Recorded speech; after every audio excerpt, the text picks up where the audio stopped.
Hey there, Sharon. Let's talk about 10 communication relationship keys to supersize and grow your business. I'm going to share 5 best practices across all types of communication because we communicate everywhere, all day, all the time. Even if we're not communicating and opening our mouths and speaking, we're either listening or our body language is clearly saying we're not listening, or we are, or we don't agree with or do agree with something. And all of our businesses, all of our relationships are based on communication. So I'm going to share 10 effective ways. I'm going to share 10. I'm going to share 5 effective ways across all types of communication and 5 pitfalls that we need to avoid, all of us. And we're all guilty of most of these things. I mean, some people aren't, but for the most part, we all do some of these pitfalls sometimes, but we also do the positive things. So we want to focus more on the positives, less on the negatives. Why do we care about this?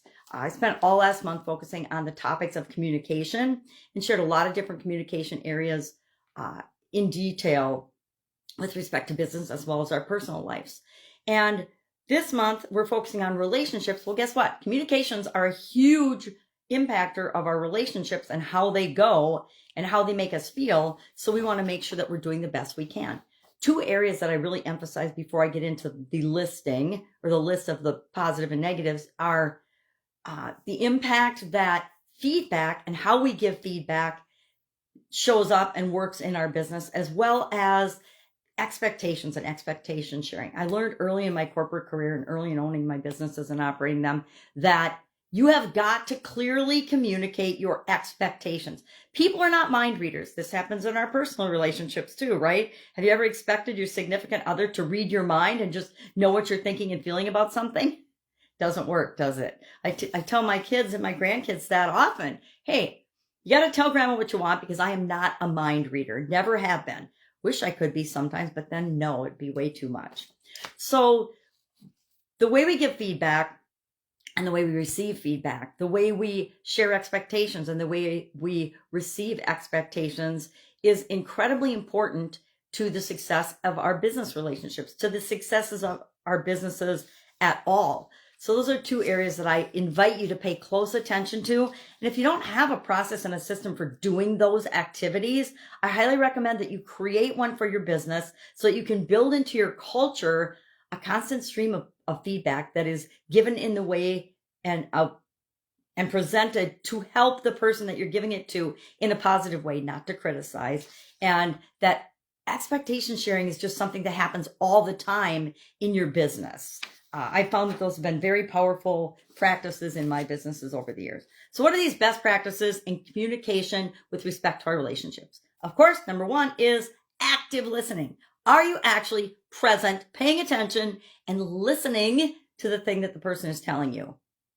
I think we're all guilty of this, of not listening actively, not paying attention, multitasking, and thinking we can listen and participate in a conversation at the same time. And guess what?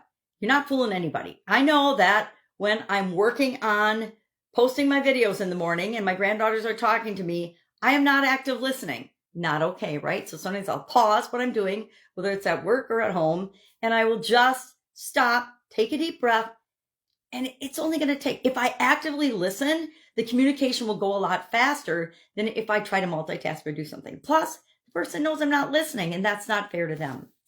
Number 2, nonverbal awareness. Guess what? Like I said, people know if you're not listening. They know if you're multitasking. They know if you're not looking at them. They know if you're not engaged in the conversation or not. And they know that, through body language, eye contact, all the other things we do, that you are not present with them and they are just kind of wasting their breath.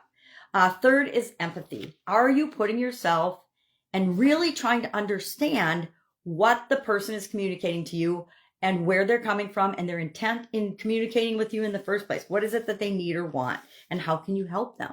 What a powerful position to be in is to ask, how can I help? Number 4, clarity and honesty. Hey, I'm super busy right now. I'm maxed out. I cannot help you right now. Can you come back at 3:00 and we can talk about this? And I'd be glad to help then. Being clear. Clearly, I'm busy right now. I cannot give you the attention that you deserve and that this situation deserves unless it's an absolute emergency. Please let me know and we'll get, this is a time I can give you my full attention. And be clear, specific, and honest in your communication, all of your communication. Guess what? People know if you're not being honest. Timing. Timing is probably one of the biggest challenges for people when it comes, not maybe the biggest, maybe active listening is for me personally. Timing and being present sometimes, because there's so much going on in our lives all the time. The timing of, especially when we give feedback or share expectations, to me, because those are such important pieces of our business. The timing when we choose to do that is important. If somebody's already stressed out because they've got to meet a deadline, it's not the time to give them feedback, right? Unless you're going to help them do the thing that's stressing them out. It's not the time to say, well, if you would have started that a week ago, you wouldn't be all stressed out now. Because they probably started it a week ago, but other things got in the way and they didn't have it done yet. And now they're pressed to meet a deadline. I've worked in a lot of industries that were super time dependent. Probably the biggest one was the newspaper. We created a new product every single day that was then expired and obsolete the next day. And so everything was on time and on a specific time and had to happen by a certain time, or we would miss, deadlines. We'd miss printing, etc. I actually worked for a real live physical, super big newspaper, one of the big Knight Ridder properties, long time ago.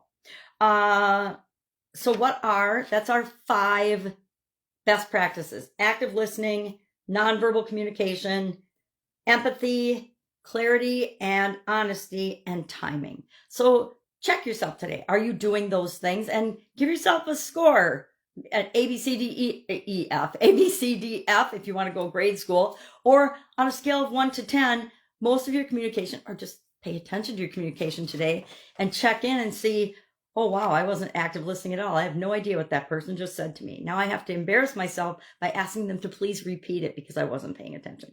But guess what? It's not embarrassing because they already knew you weren't paying attention. All right, so what are the 5 pitfalls? And these I'll just list off because I think we all know what they are, and we've all probably done some of them at some point in our life if we don't do them habitually. Interrupting. I'm trying to be a reformed interrupter. I don't think I've succeeded yet, but I'm working on it. And I will continue to work on it probably my entire life. I come from a true family of not true believers, but true interrupters.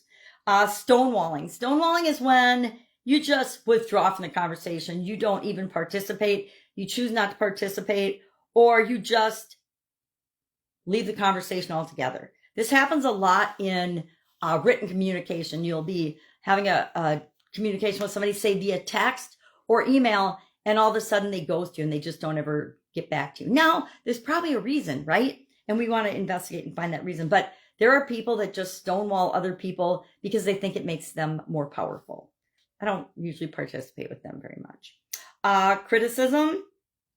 When criticism targets the person and the personality and who they are as a human being versus the behavior. If you are doing this, I invite you to stop immediately. I invite you to check yourself and remember that we shouldn't judge other people because it's not our job. It's not our job to criticize the human being. It's our job to give feedback on behaviors and actions. It is not our job to make assumptions and judgments about anybody else on the planet. That includes ourselves. We shouldn't be judging ourselves harshly. We should just be continually improving. 5th is defensiveness. Do you find yourself getting defensive? When I was younger and arrogant and egotistical, I found myself getting defensive a lot. And then I realized and got some humility that, guess what? If I'm being defensive, why am I being defensive? Is it because deep down, I know that I could have done better? Is it because deep down, I didn't do everything that I could possibly do to make the situation better? So ask yourself, why am I being defensive? Because we can just say, thank you. Thank you for the feedback. I will consider this. Can you give me some more specifics about that, or ask questions, versus being defensive? As soon as we're being defensive, that cuts off openness and people's willingness to even tell us anything, which is a super bad thing in our business, by the way, because people will tell us everything we need to know if we just actually listen to them. And finally, the 5th one is sarcasm and passive aggressiveness. And again, we've all been guilty of this sometimes. I'll make snide comments on social media sometimes, which I committed to in Be a Better You annual challenge to stop doing, because it doesn't hurt anybody. It doesn't affect anybody but me, right? It really affects me more than anyone else. So why am I going to ever do that? It's silly and a waste of my time and energy, by the way. And I have a lot more productive, fun things that I want to do and accomplish in the world than being sarcastic or passive aggressive. I don't think I'm really passive aggressive, but maybe I'm being passive aggressive and not identifying with it as I make snide comments or sarcastic comments on social media, meaning I need to stop commenting duh on things. Sometimes I just say duh, D-U-H. All right, so those are our 10 things. 5 good, 5 not so good. And how are you going to focus on making sure that you create more of the good ones in your communications for your business today and less of the bad ones? Share in the comments below how it goes for you so we can learn from one another. If I can help you in any way, ask. Otherwise, have a fantastic day, and I will, of course, be with you tomorrow.